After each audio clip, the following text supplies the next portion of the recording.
ಸುದೀಪ್ ಅವರು ಬಹಳ ಹಿಂದೆ ಒಂದು ಟಿವಿ ಚಾನೆಲ್ ಇಂಟರ್ವ್ಯೂ ನಲ್ಲಿ ದರ್ಶನ್ ಅವರ ಮೆಜೆಸ್ಟಿಕ್ ಬಗ್ಗೆ ಒಂದು ಮಾತು ಹೇಳಿದ್ರು. ಅದೇ ಮಾತು ಈಗ ಕಿಚ್ಚ ಮತ್ತೆ ದಚ್ಚು ನಡುವಿನ ಒಂದು ದೊಡ್ಡ ಬೆರುಕಿಗೆ ಕಾರಣ ಆಗಿದೆ ಅನ್ಸುತ್ತೆ. ದರ್ಶನ್ ಮತ್ತು ತಮ್ಮ ಸ್ನೇಹದ ಬಗ್ಗೆ ಮಾತಾಡ್ತಾ ದರ್ಶನ್ ಬಹಳ ಕಷ್ಟಪಟ್ಟು ಮುಂದೆ ಬಂದಿದ್ದಾನೆ. ತೂಗುದೀಪ ಶ್ರೀನಿವಾಸ್ ಅವರ ಮಗ ಅಂದ ತಕ್ಷಣ ಅವನಿಗೆ ಎಲ್ಲ ಸಲೀಸಾಗಿ ಸಿಕ್ಕಿಲ್ಲ, ಬಹಳ ಕಷ್ಟಗಳನ್ನ ದಾಟಿ ಈ ಮಟ್ಟಿಗೆ ಬೆಳೆದಿದ್ದಾನೆ ಅಂತ ಒಳ್ಳೆ ಮಾತುಗಳನ್ನ ಆಡಿದ್ರು. ಹಾಗೆ ಮುಂದುವರೆದು ಮೆಜೆಸ್ಟಿಕ್ ಚಿತ್ರದ ಬಗ್ಗೆನೂ ಮಾತಾಡಿದ್ರು. ಸುದೀಪ್ ಹೇಳಿದ ಈ ಮಾತನ್ನ ಮೊದಲ ಸಲ ಕೇಳಿದಾಗ ನಂಗೆ ಬಹಳ ದುಃಖ ಆಯ್ತು. ಈ ಮಾತಿಗೆ ಸುದೀಪ್ ಕ್ಲಾರಿಟಿ ಕೊಡ್ಲಿ ಅಂತ ದರ್ಶನ್ ನಿನ್ನೆ ಟ್ವೀಟ್ ಮಾಡಿದ್ರು. ಹಾಗಾದ್ರೆ ಸುದೀಪ್ ಹೇಳಿದಾದ್ರೂ ಏನು, ಬನ್ನಿ ನೋಡೋಣ.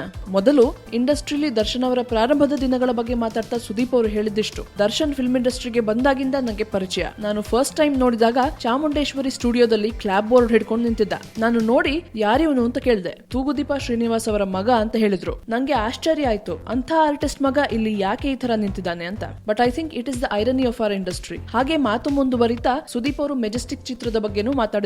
ಇನ್ಫ್ಯಾಕ್ಟ್ ಮೆಜೆಸ್ಟಿಕ್ ಅನ್ನೋ ಚಿತ್ರ ಬಂದಿದ್ದು ನಂಗೆ ಮೊದಲು. ಸತ್ಯ ಬಂದು ಕೇಳಿದ್ರು, ಅವಾಗ ನಂಗೆ ಇಮಿಡಿಯೇಟ್ ಆಗಿ ಮಾಡಕ್ಕಾಗಿಲ್ಲ. ಅವತ್ತೊಂದು ಮಾತು ಹೇಳಿದೆ, ಅಲ್ಲಿ ದರ್ಶನ್ ಇದ್ದಾರೆ, why don't you go to him. ಈ ತರ ಪಿಕ್ಚರ್ ನಂಗೆ ಆಗಲ್ಲ, ಫಸ್ಟ್ ಆಫ್ ಆಲ್ ನಂಗೆ ಇಮಿಡಿಯೇಟ್ ಆಗಿ ಆಗಲ್ಲ, ಮಾಡಿ ಅವರ ಜೊತೆ ಅಂದೆ. Luckily they went and he also wanted to work with them. Sudeep ಅವರು ತಮ್ಗೆ ಸಿಕ್ಕಿದ ಫಿಲ್ಮ್ ಅನ್ನ ದರ್ಶನ್ ಅವರಿಗೆ ದಾನ ಕೊಟ್ಟಂಗೆ ಮಾತಾಡಿದ್ರು ಅನ್ನೋದು ದರ್ಶನ್ ಅವರಿಗೆ ಇರೋ ಅಸಮಾಧಾನ. ನಿಮ್ಗೆ ಈ ನ್ಯೂಸ್ ಬಗ್ಗೆ ಏನ್ ಅನ್ನಿಸ್ತು ಅಂತ ನಮ್ಗೆ ಕಮೆಂಟ್ಸ್ ಬಾಕ್ಸ್ ನಲ್ಲಿ ತಿಳಿಸಿ. ಹಾಗೆ ಲೈಕ್ ಮಾಡಿ, ಶೇರ್ ಮಾಡಿ, ಸ್ಯಾಂಡಲ್ವುಡ್ ಸೆಂಟ್ರಲ್ಗೆ ಸಬ್ಸ್ಕ್ರೈಬ್ ಮಾಡಿ.